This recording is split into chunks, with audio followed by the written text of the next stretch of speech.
Sorkar jelakan pyndonkam ni kentup langi ki private company ban pentikna bagajing pynrung hakatanat pulit hi kan long ka khuid ka suba klam dadan ka jing le thong ka jela Meghalaya ka ban sathap kam jan kot lai jar ngot hakatanat pulit haki banai ban wan lingba u Director General of Police u Dr. L.R. Bishnoi la pentim baga Sorkar kala khot tandar ki company ki ban pen longai ka jing pynrungkam ka khuid ba suba da ka pyndonkam da ki kor ki board jing start ka juk bamenta habakali ka jing mentoy na gani ka jing thmu pentraikam u DGP u laong Maka bor pulit haka jela ka don katnyo hajar sans pa ngut badak ba penrung ikini ki lai hajar ngut kan nang pen klan susu ya ka bor jing traikam.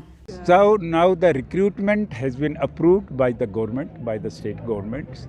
We have already invited tenders for the company who will conduct the transparent recruitment by utilizing the up-to-date technology. We have given them 21 days time. After 21 days time, the bidders will be finalized, and once the tender is allocated to particular company, after that the advertisement will be done, and the applications will be invited, and the recruitment procedure will start. So we will do it for 3,000, and it will be the largest recruitment in the Meghalaya police so far. By when is it likely?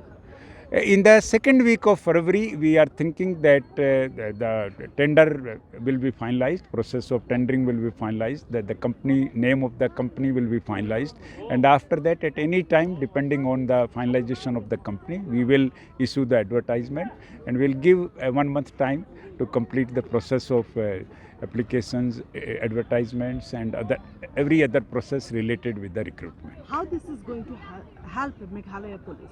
The Meghalaya police, you know, the sanction strength of Meghalaya police is 17,500. Out of that, at present, nearly 3,200 vacancies are still there. So once these 3,000 newly recruited constables will join the Meghalaya police family will become more wider and stronger.